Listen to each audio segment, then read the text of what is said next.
Well, hello guys. Welcome to today's Market Snapshot series. My name is Samson and I'll be taking you through what has happened during this week and the following week. So just to start off, we've had a fairly quiet week in currency markets, but that's not to say we didn't have quite a number of news.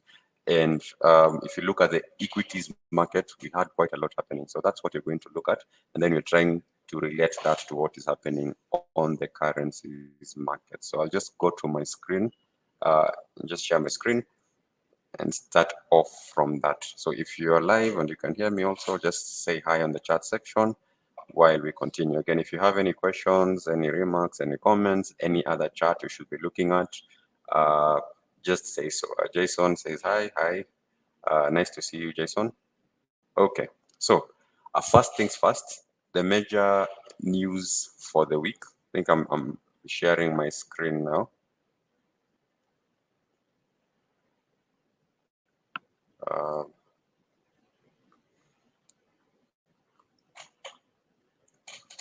Okay, yeah. Now let's get into the main event for this week was obviously NVIDIA, and we have seen this covered extensively on the market snapshot. If I just search NVIDIA, so when you're doing your analysis, and usually on this, we usually like starting from fundamentals and then we go to technicals. Charles, hi. Oilfield, hi. Nice to see you guys. And I think now I know some familiar guys who are always with us. I'm hoping the analysis also has help and you're able to get your daily bias. So the whole point of this is, can we get a daily bias that we can use? So again, the main event for this week was NVIDIA. So I'm just trying to look at which one has the NVIDIA earnings. Yeah, so the main event for the week was basically NVIDIA. And NVIDIA is a company that has been under the radar for some time, till of late. That is still 2-3 years ago. That's when guys really started looking at NVIDIA, investors particularly really started looking at NVIDIA. And the reason that's the case is because if you look at the main stocks that usually are traded on the US exchange, they're usually the same common names you have: the Facebooks, the Googles, the Microsoft, and NVIDIA just seems to grow so fast, and it now forms a big chunk of activities in the stock market. And that's very important because right now you're talking a lot about AI, you're talking a lot about data, and NVIDIA serves a lot of these companies, just like the same way Amazon, their data centers or their cloud hosting services serve a lot of companies. That's the same thing with NVIDIA. And hence, it's very important.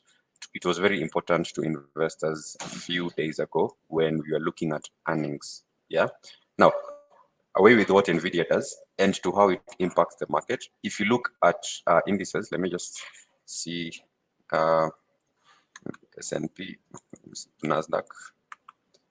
So when you look at NASDAQ stock composition, let me see.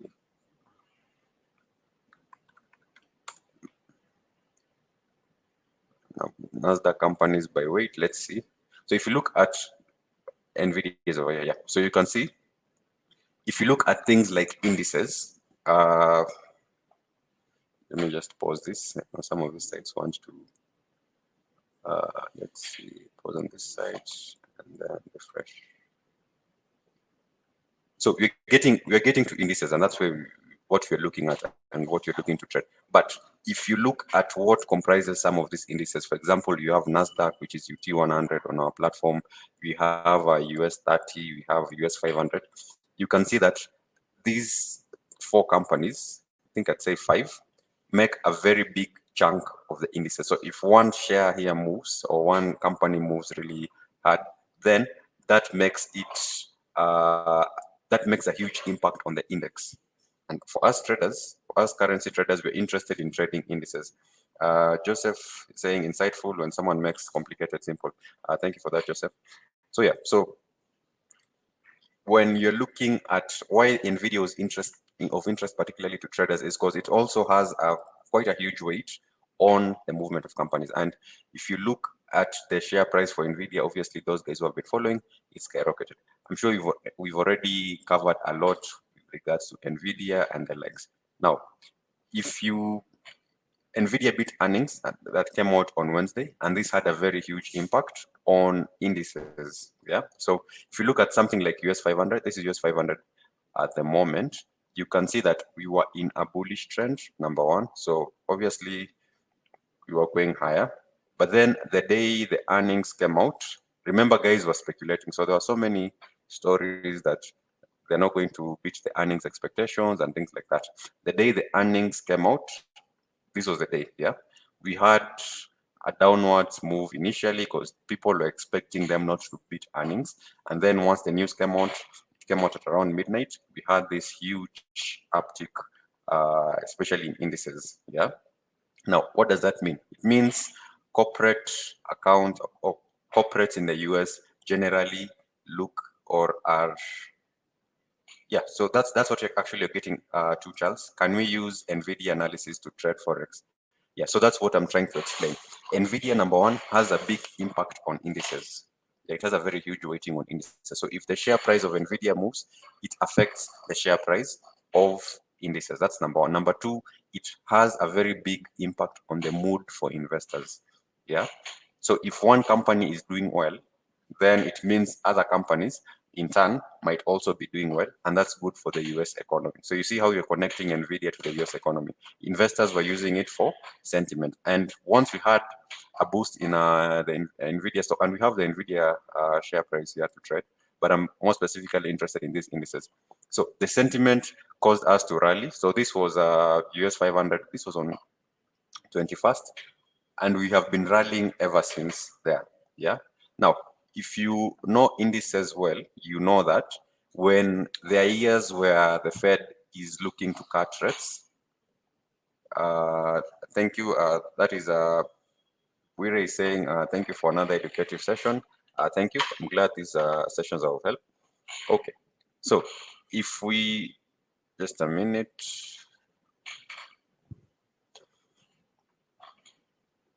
Okay, so if we look at indices during years where we expect the Fed to cut rates, normally they will be going up.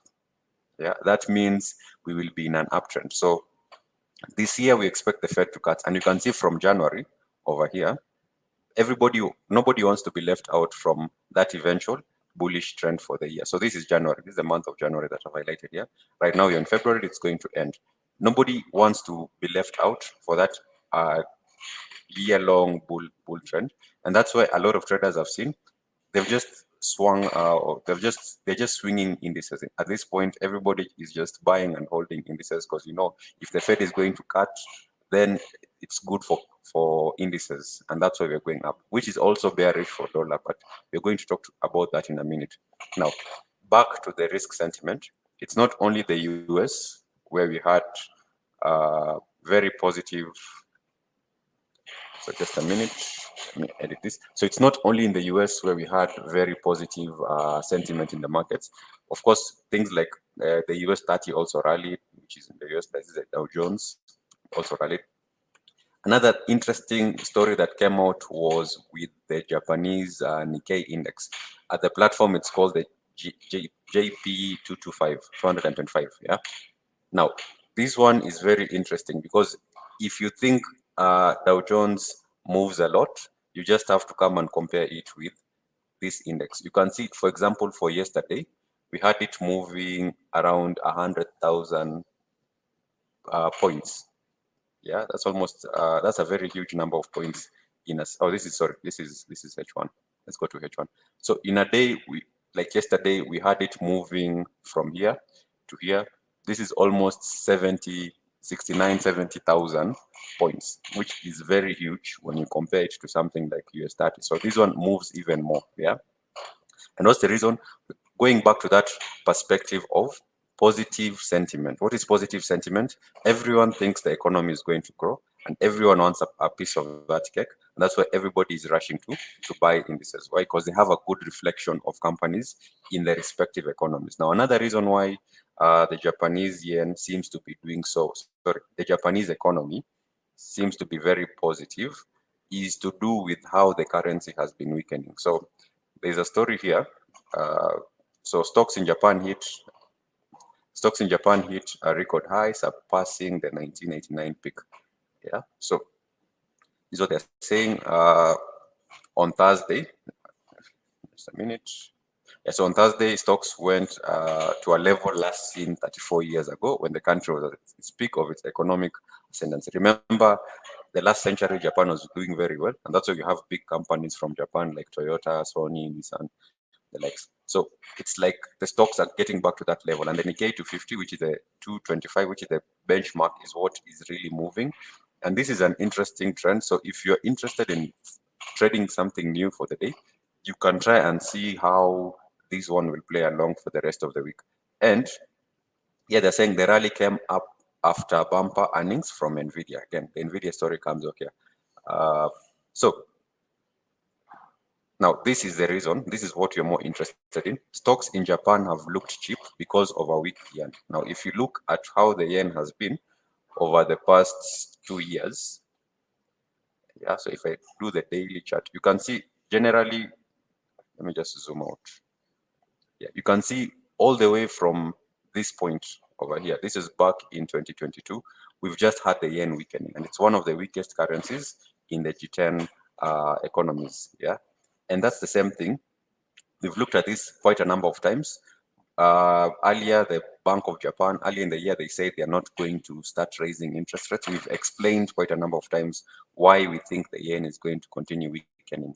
Yeah, and we even said it last Friday that we still think this is going to maintain an uptrend until something different happens, and until something fundamentally different changes in the Bank of Japan's sentiment. Yeah. So I've written here cup and handle.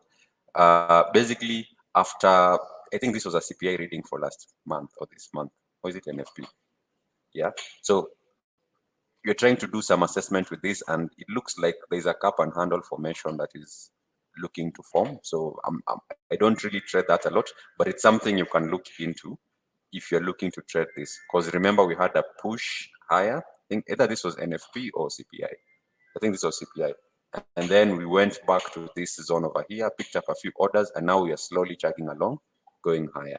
Yeah. So this is going to continue being an uptrend. That means you're going to continue seeing weakness in the Japanese yen. And if this is an uptrend, then if you're a trend trader, you know what to do. You just follow the trend, unless you see a structural change or a significant change in the market structure. So in this case, for example, if I'm looking at let me zoom out a bit. If I'm looking from this perspective, just a minute.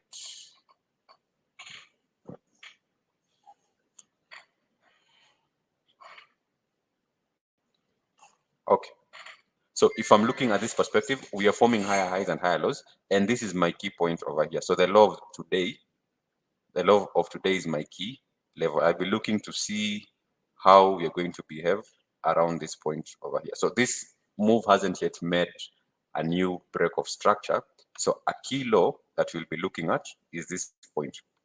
If the market comes down and breaks, just a minute, if the market comes lower and breaks this kilo, remember, why is this a kilo? It's a kilo because we broke previous structure. So this push here broke structure and went higher. So this is where we have a strong level. So if the market goes past this point, then we might want to evaluate whether we are going lower or not. But for the time being, we're still in an uptrend.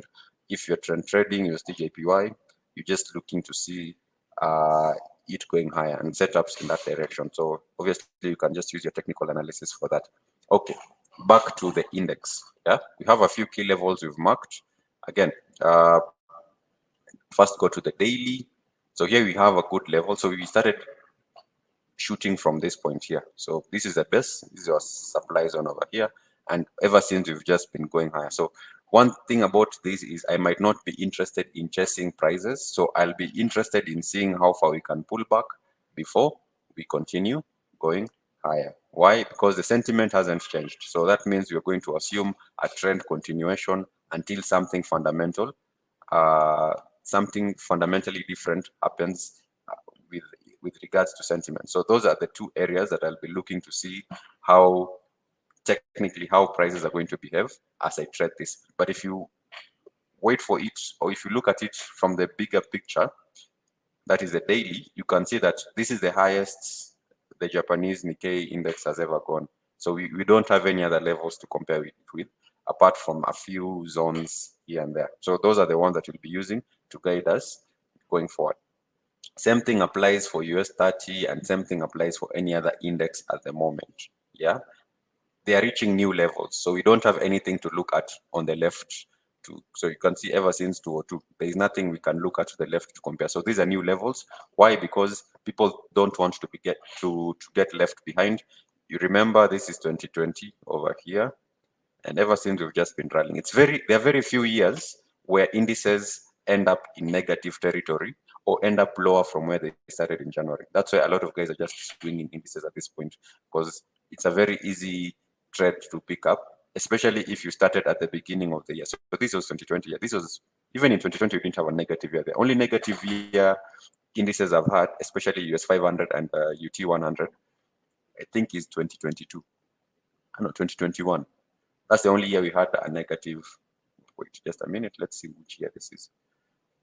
Yeah, 2022. So this is the only year where, when we started in January, in December, the price was lower. That's the only year in so many years. Yeah, most of the times, the price you start with in January is very low compared to what we end up in December. That's why a lot of guys are just buying and holding on this index. And it's, if you're looking at it, unless something fundamentally or structural change in the market occurs, like for example, if the Fed comes out and say we're not cutting rates this year, then that's when we might start seeing this going down. Yeah, and let's talk about rates. Remember, rates are what, while you look at US, Charles says, look at Euro USD. That's what we're going to next, actually. Yeah. So let's first talk about the Fed cuts and how they impact our market sentiment and the direction of charts. So first things first, over here, we had FOMC this week. Yeah, so I don't know why a lot of traders were putting so much emphasis on FOMC. Remember, FOMC minutes are just summaries of what they had already met. So nobody was expecting them to be quite different. So anyway, on the FOMC minutes, there's a suggestion, if you went through them, that the Fed is in no rush to cut. Remember, cutting is what makes the dollar weak. If they're not going to cut, the dollar might stay strong for some time, ideally. Now, if you look at the market expectations, so I'm on the Fed Watch tool. Now, this one you can find cmegroup.com. Just go to the Fed Watch tool.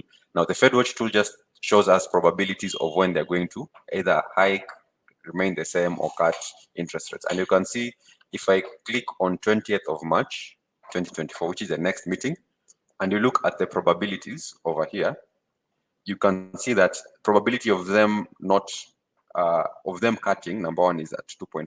So it's a very low likelihood. So majority of the market have the consensus that interest rates will remain the same in the next meeting. Yeah, that means we won't have a significant weakening in the dollar for now. If you look at 1st of May, the following month, then you can see now a bit more guys are interested in seeing what will happen. So there's like 21% people expecting them to cut. Now this gets interesting in June.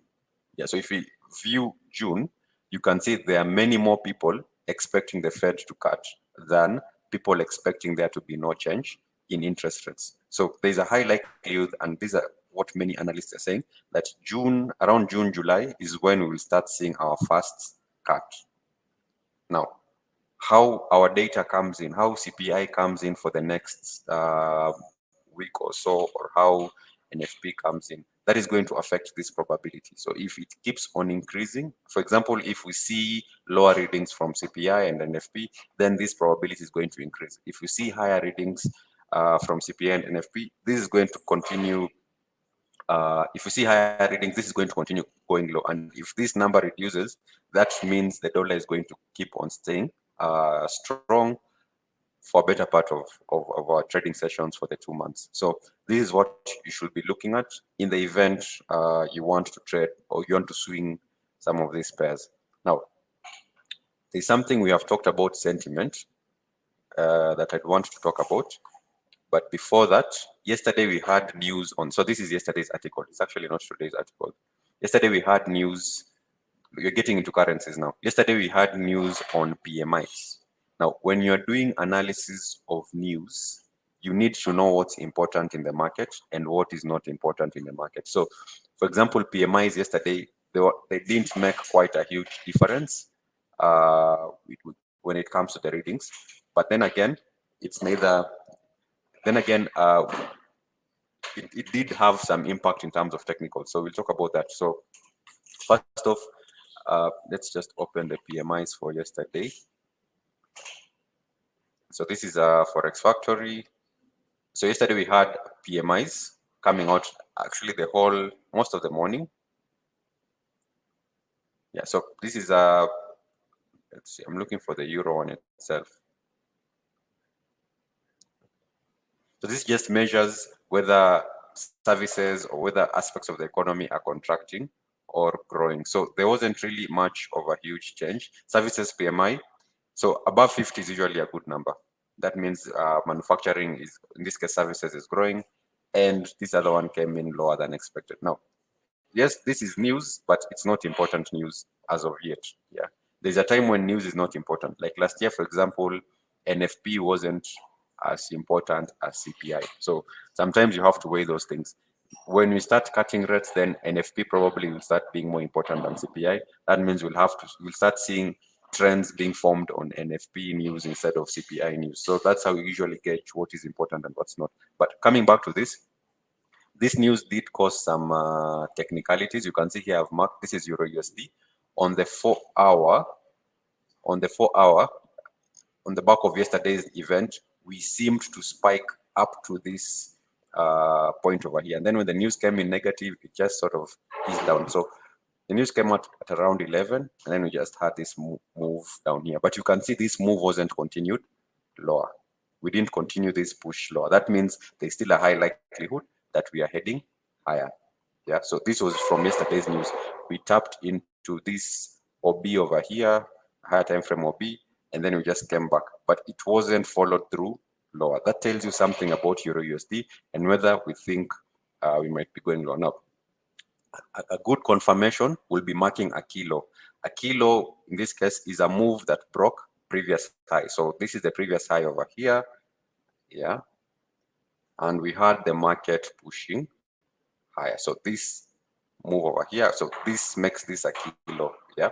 So as long as we are above this point over here, we shouldn't be looking for sales on Euro USD until there is like certain confirmation about, but there's no news today. So until we see prices closing below this point. So at the moment, not very interested in seeing sales, probably still looking for buys. And the other confluence to this will be looking at key levels. So what are the key levels we're talking about? Remember, sometimes once in a while, we usually look at options markets to just confirm.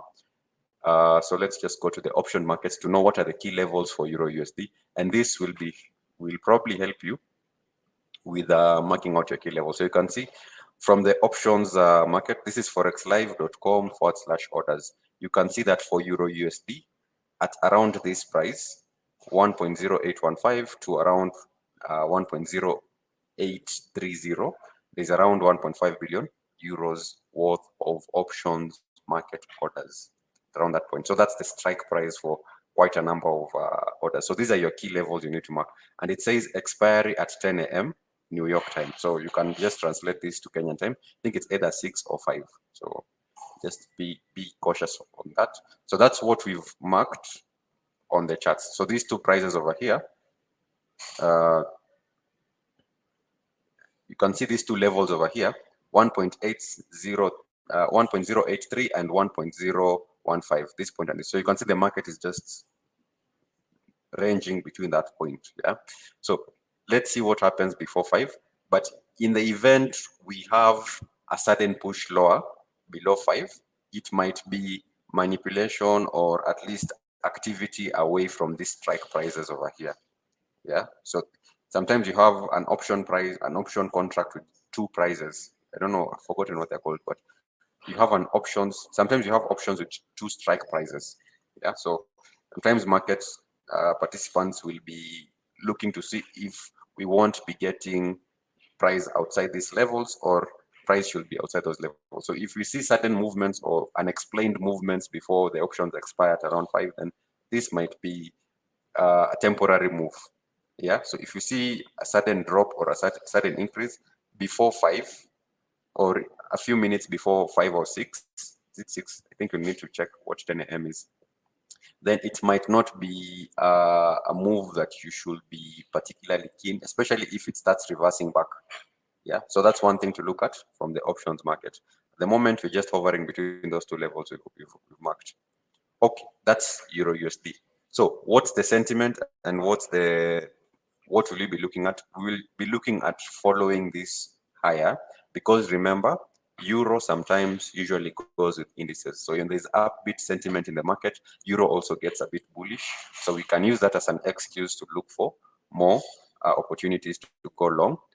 In the event we break below this key low over here, that's when we'll start looking for sales. So that's for me.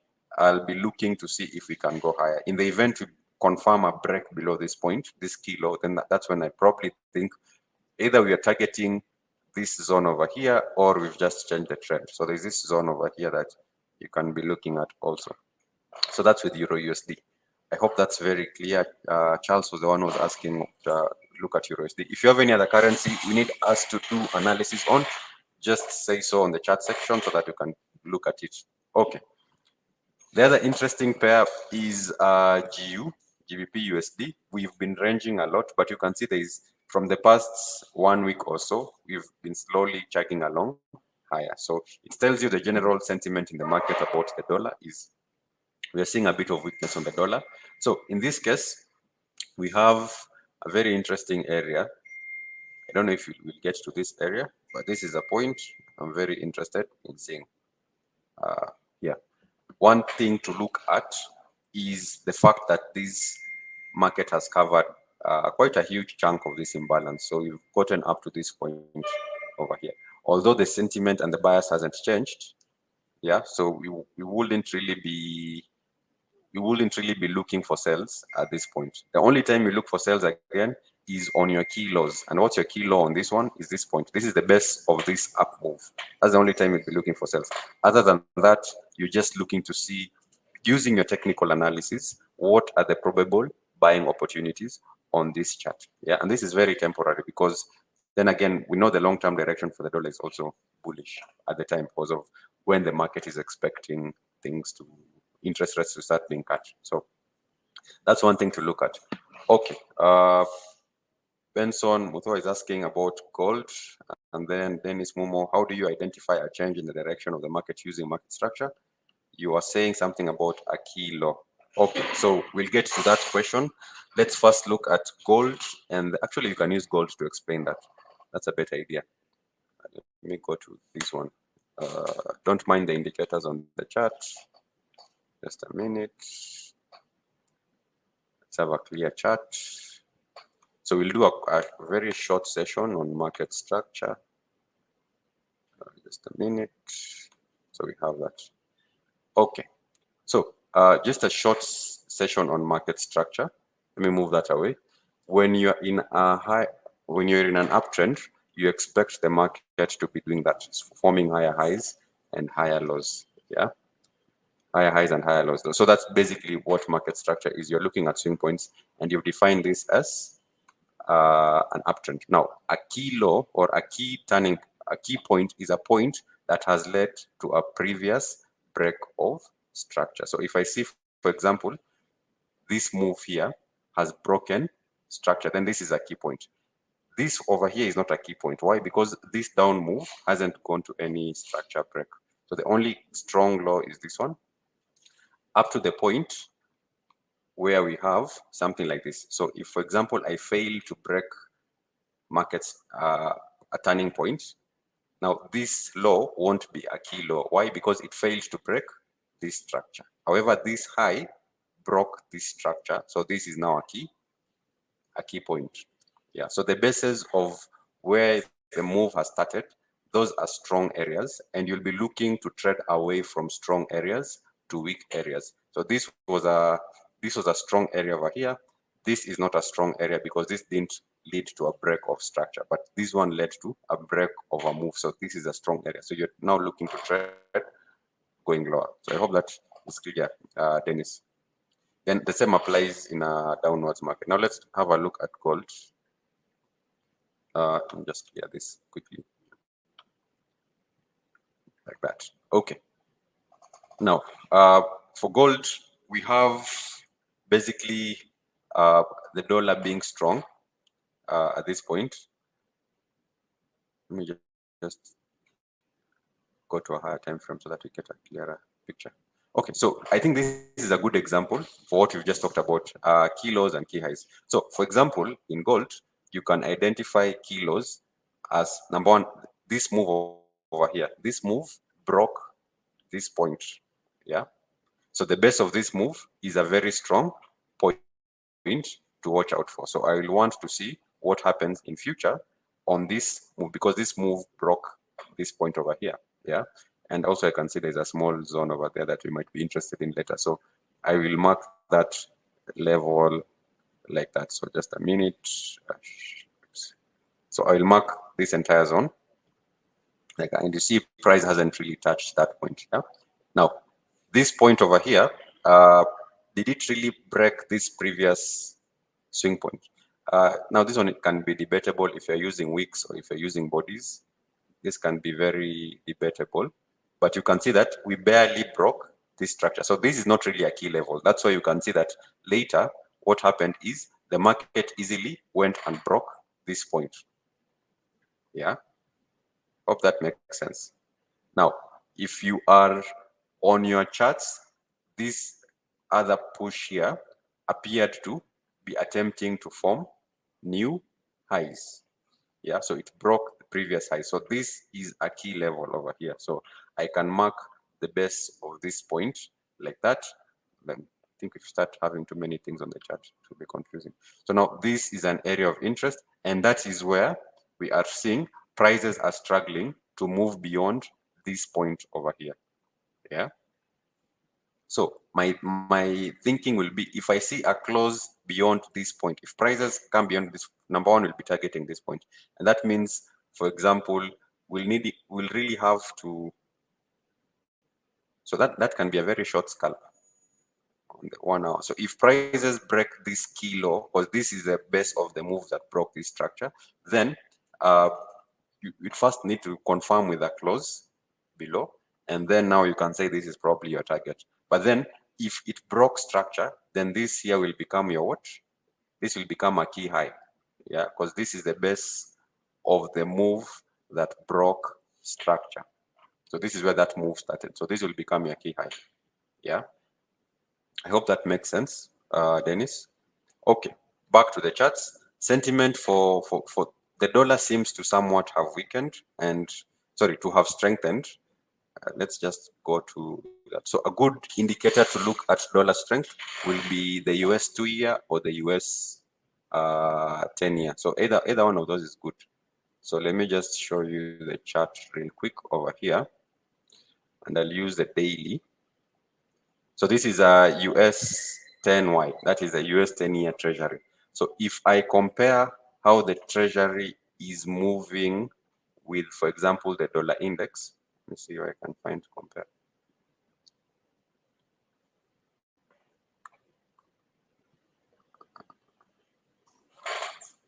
Okay, so you can see the dollar index is this orange line, and then the chart we have is US 30. So you can see they usually just move together. When the US 30 is going up, the XO is also going up, and the US 30 is going down. Sorry, when the US 10-year yield is going down, it's also going down. Now you can see for the past month or so, we've been going up. So we have had this small deviation over here, which I think is going to correct, because the long-term trend is still bullish, in my opinion, because the Fed keeps on delaying these cuts. So maybe we'll still continue seeing a bullish trend. So you can see that both the US 10-year and the dollar index moving in the same direction. So I believe if we continue seeing this, we might continue just seeing an uptrend until there's a structural change in the opinion. Okay, so this is a good gauge for indices if you're looking to trade that. Now back to our charts. That means for gold, for example, we might finally be seeing a downtrend on this uptrend if we start breaking these kilos. Yeah, so you might start seeing that downtrend coming along, and then from there we'll see how it goes. Yeah, so I hope I've answered for gold. Any other questions? I think we are done for the session. We've covered market sentiment. The only thing that we are looking forward, there's no other news for the rest of the month. So the only, okay, when I say there's no other news, I mean there's no other important news. Again, when you're trading, you need to know what's important and what's not. The only thing that I will, okay, the only thing that I'll be interested in is on Thursday. Is it Thursday? On Thursday of February 29th, when we have PCE index. Yeah, so this is what will be particularly focused in. But as of the moment, we're just purely doing technicals until we see something fundamentally different occur in the market. Okay, that's basically our outlook. Yeah, so just trade your technicals. And at the moment, especially for indices, it's very easy to follow the trend because you already know what the sentiment is. So for some currencies, it might not be as easy as first glance. For UJ,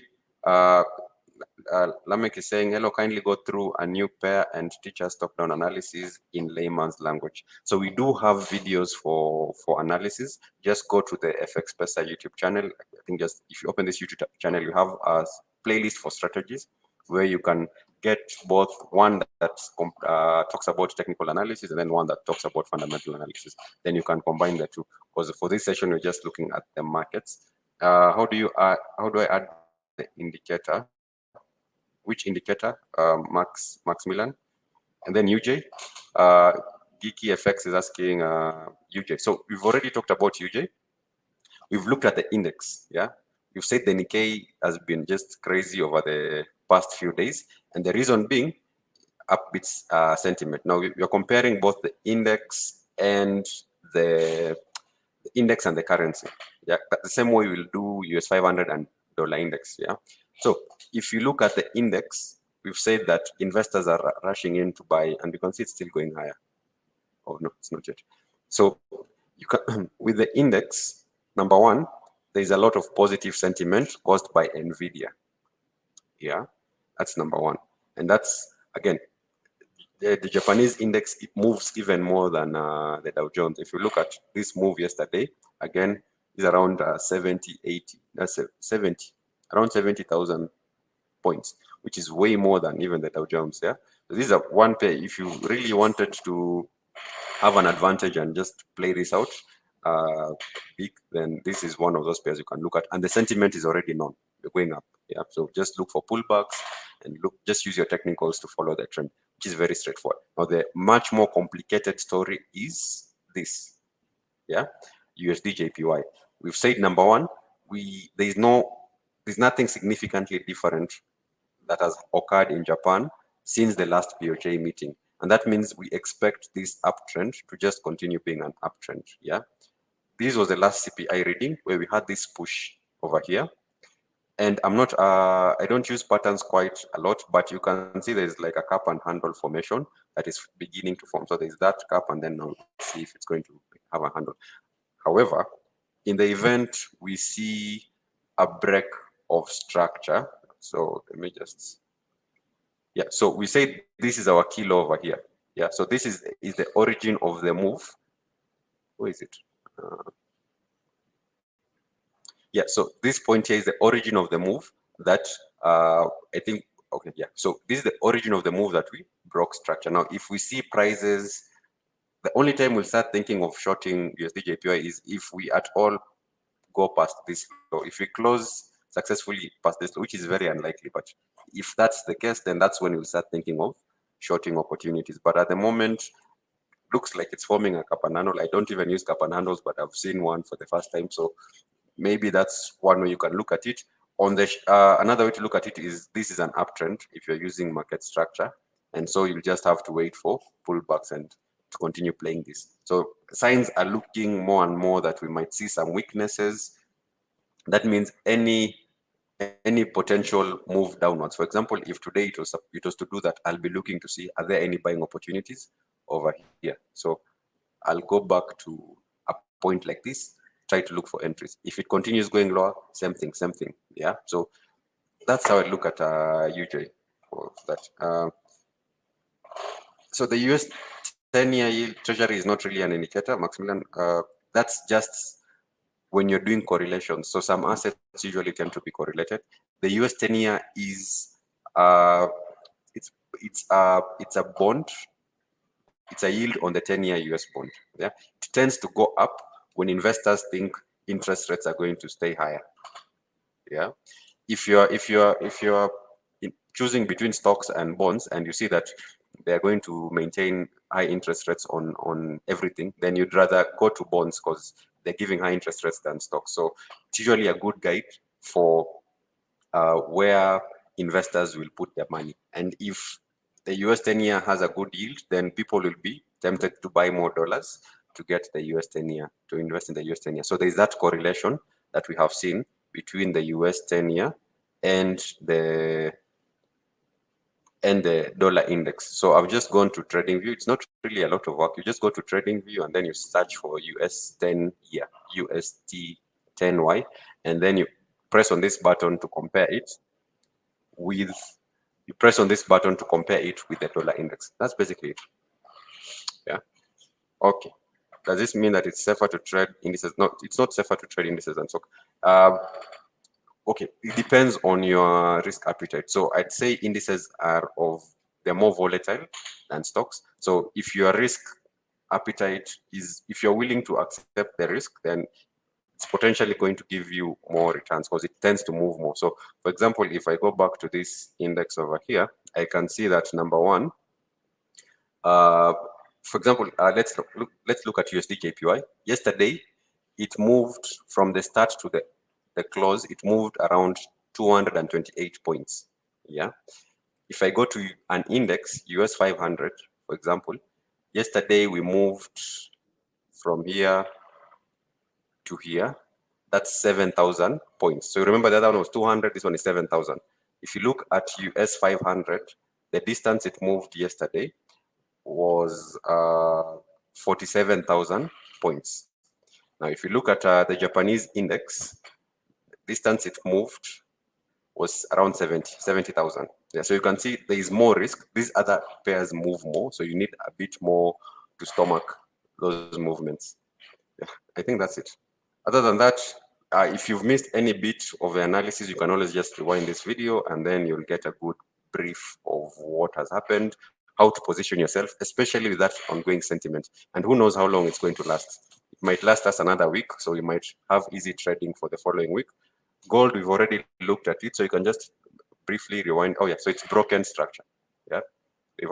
So for this now, you'd have to confirm over the next hour if it's going to close below this key point that we have highlighted. So you just need to wait. Probably it's targeting this point over here. So we'll just need to see, but then this effectively makes this now a new key high. Yeah, because this is the move that led to the break of structure. Now we'll need to see if it's going to close below this point or it's going to have a week and come back up. So that's what we'll be looking to see. Okay, how do we add indices on charts? Oh, so indices on your market watch, there's US 30, they're highlighted in yellow. And then there is, let's see. There are more indices here. So it's just, yeah, there's US 500, there's Russell, there's Japan, the Japanese Nikkei, there's OC. Yeah, so all of them are here. So you can just compare them.